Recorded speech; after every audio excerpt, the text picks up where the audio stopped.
Okay, so we got my black stripe painted in here. Now we need to go out, we need to measure the hood so we can get the right height on where my little pinstripe stripes need to go.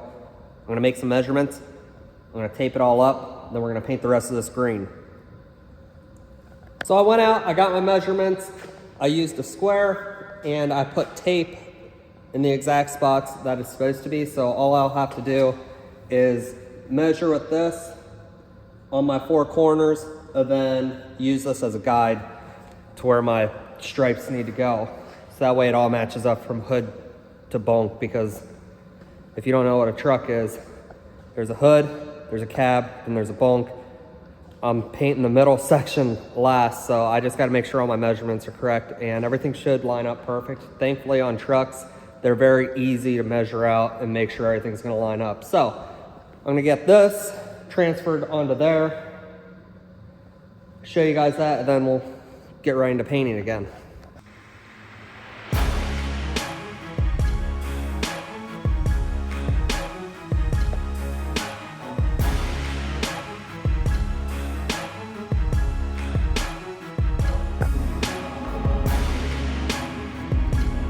As we can see, I now have the green applied. Now it's time to peel off all the tape, see if our lines turned out crisp and clean. Obviously, wherever you go over hucks or over little cracks in the body seams and stuff, you get a little bit of overspray in there, so I'm gonna have to clear that up a little bit. But, oh, that's looking nice. It's looking real nice.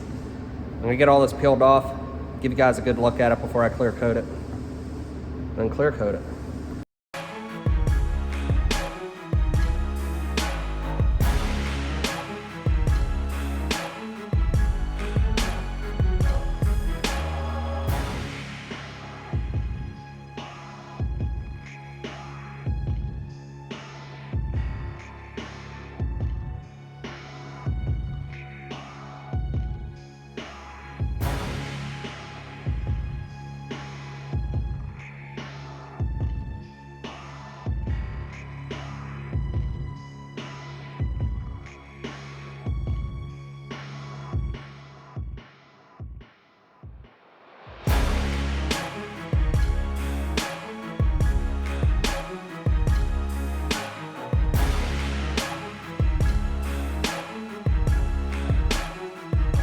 I wish I could leave it this matte color. I think it's really cool.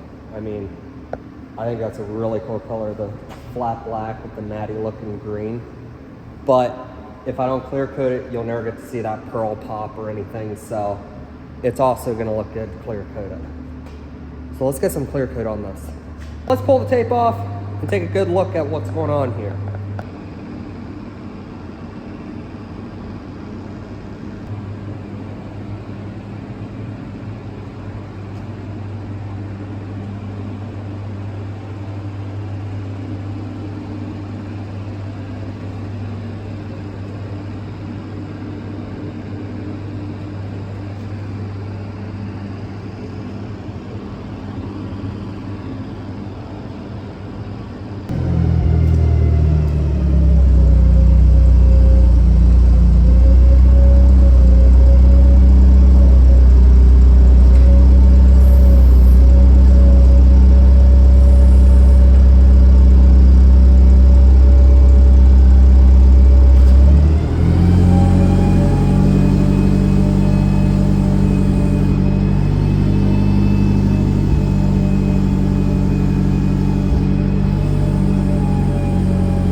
The plan for today is we're gonna put the back cab light, bunk lights on here, probably install the window, finish installing the door latch, which pretty much is just put the key lock thing in here, and then put the door panel back on the inside of the door.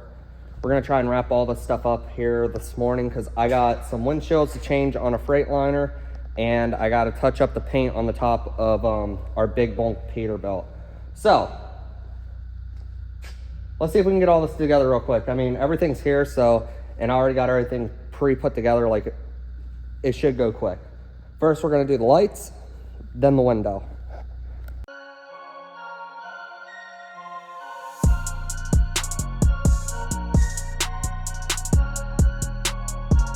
I had to take a little break from the little bunk and change 4 shocks on one of our 389s. And then while I was working on this, I ran into a little bit of a problem. I thought I was gonna get away with it because I thought I drilled the holes in the correct spot to not have this problem. But the reason why on the back of the bunk, why a lot of guys end up using the 4-inch watermelon light adapter plate is because you really need a big hole for the back side of your light plug. And normally I like the new, I think they're what are they called, JMLs? Yeah, JML. I like the new style that they have, but they definitely wouldn't work for this. So I'm using a single prong, what is it, 1157 bulb or something. I'm not a big fan of these ones, but it's what I gotta use for how I wanna mount this, because I wanna mount these flat to my back panel, but I don't have them in a spot where I can drill like a 2-inch hole in the back here for the plug and everything to fit through properly. So what I'm gonna have to do is grind a little notch out of the back side where the wire comes through, and then I'm gonna use a little rat tail file and I'm gonna smooth out the edges so we don't have any problems. And then the wire can come out and go over properly and go through my hole, and I'll be able to mount it flush like that. All right, so that's what we're gonna do.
Well, that part's done. I'm not gonna worry about running the wire harness right now because I'm gonna probably have to run some harness for the side panel lights, and all of this is gonna be ran underneath instead of in the back of the cab.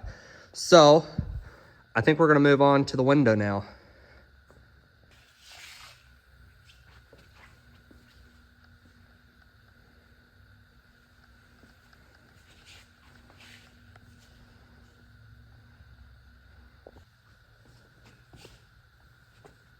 Welcome to Josh Paint's window replacement moment, time, whatever. I'm gonna start this clip over again. Today I'm gonna be showing you the proper way to do a window install. This is the original 36-inch bunk. It did not have a window in this original 36-inch bunk, but we went ahead and we put a window kit in from Truck Shrouds. Great kit, comes with the trim that you need, the inside trim, Comes with all your rubber, your window, all that stuff. So let's just get right into putting this thing in because this clip's gonna be too long as it is. First, we need to identify which side goes on first, because one side is bigger. I believe it's this side.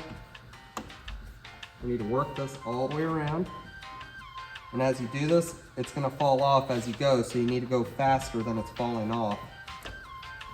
So that way you can stay ahead of it. You won't lose your mind in the process.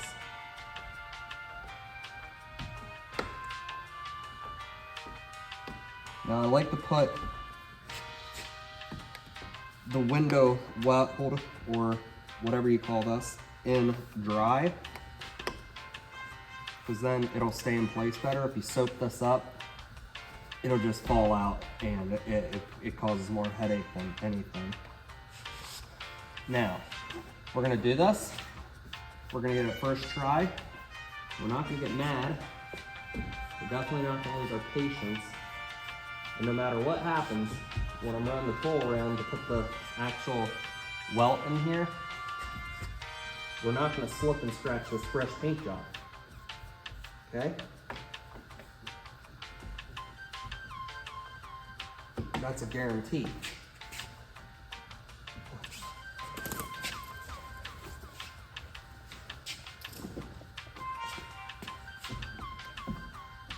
Now when you come all the way around and it's too long, what you do is you just cut this off and make it shorter so it fits.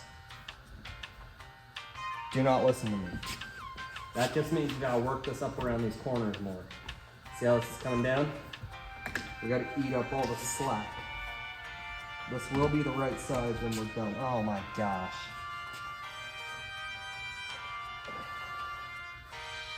I started at the wrong spot. You want this seam to be in the dead center of the bottom. Here we go again. Take two.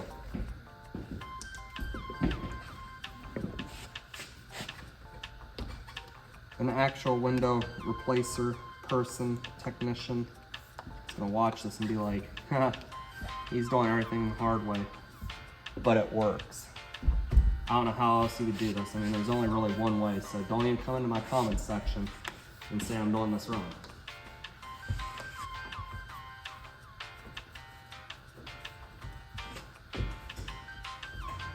Hey Josh. What? Before you go for lunch, Dad wants you to micrometer the stupid fifth wheel hole.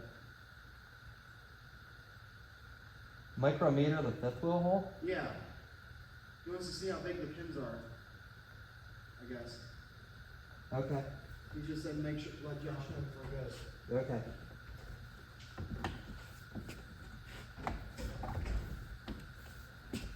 I have no clue what I'm supposed to do before lunch. I don't know if you guys heard that, but I was told to do something. I have no clue what my brother was just telling me. But I did agree.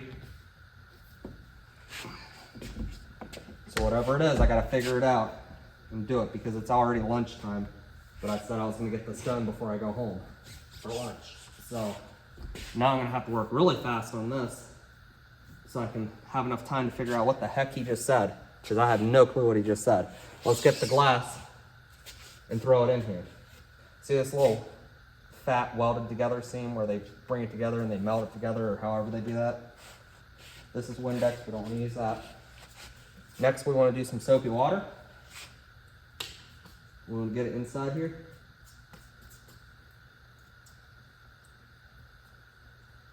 All the way around. Make sure we get some in there. It'll run down from the top and fill that up. Gotta get my thumb in here.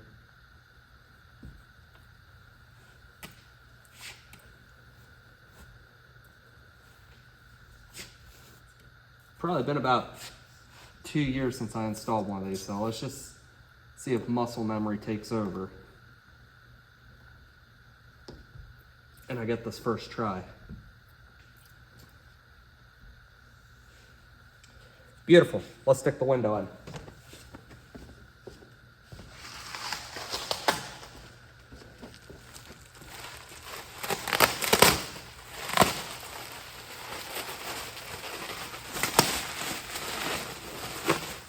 What we got here is a pre-tinted window that I should have cut this off of instead of trying to unwrap it. Let me go get a knife.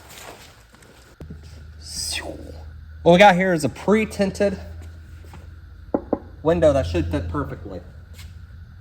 I don't see any brands or oh, there it is, Pack Car. So we're gonna flip that around to where we can read it, and it's on the bottom side and it's not upside down. We're just gonna stick this in here, right like this, right like that. Want to go from the top first?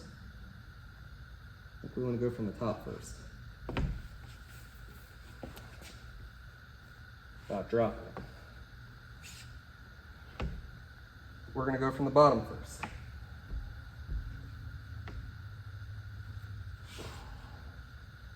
Slide it in the corner here.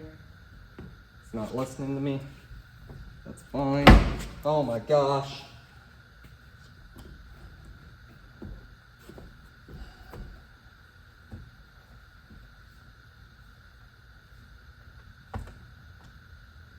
This is exactly how I remember this going.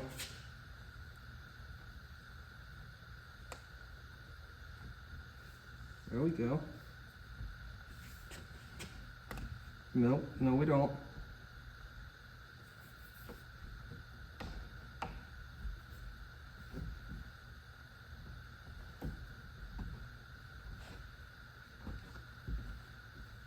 Man, I cannot remember how I get this started.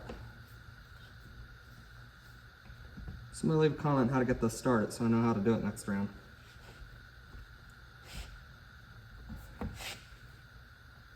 What am I doing wrong here?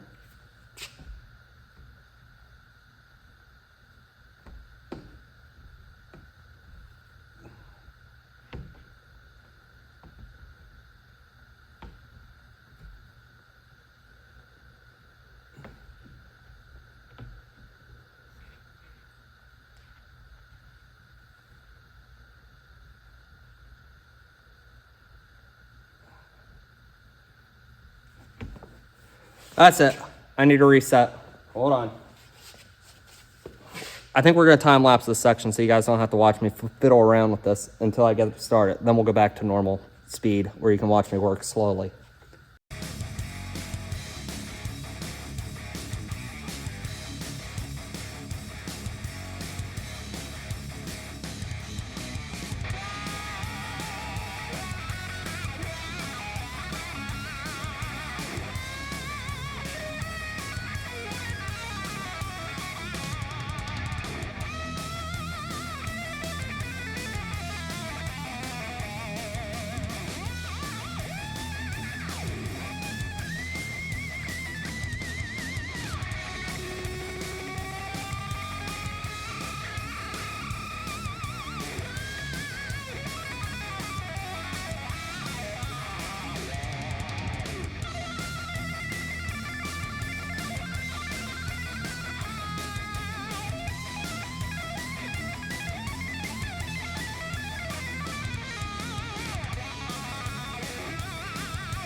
All right, now you want to run that window weld around the inside here while it stays wet on the inside because it will shift and that's what's going to center it all up. If you let it dry in there, it becomes an absolute pain to get this in here because it'll be sticky and it won't shift correctly. Let's go ahead and do the next portion of this job.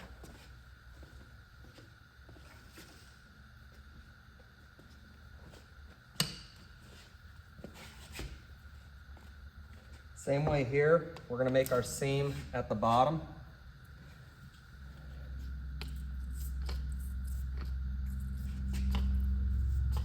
Soap is your best friend while you're doing this. Now I gotta remember how this works.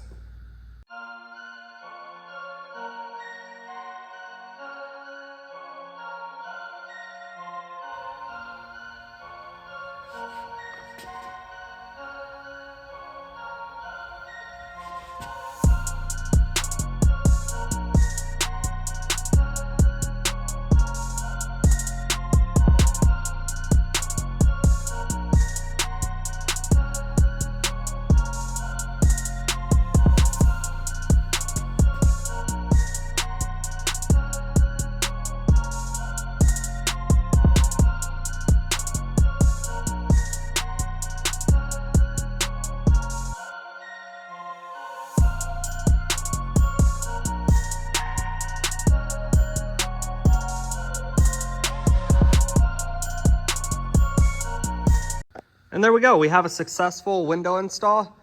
It was kind of tricky to get it started. It fit really tight. Sometimes they're a little bit looser. I don't know if that's just because this was a new seal and everything. A lot of times we take them out when we paint bunks and everything's already worn out and everything. But got it started. All I'm gonna do now is I'm gonna actually use this and I'm gonna work a little bit of this that way and a little bit of this that way before I cut this. These do always have extra, you always have extra of this. They always send you extra. So I'm gonna push it both ways because over time, this will actually shrink a little bit and you'll end up with a gap. But if you go and pack it both ways a little bit, usually you don't end up with more of a gap than say that much. This was an easy window to install due to the fact that I just used the original rubber instead of like the chrome plastic looking stuff. That's a pain to install. We do that a lot on Kenworths, but this looks super clean. I'm happy with it.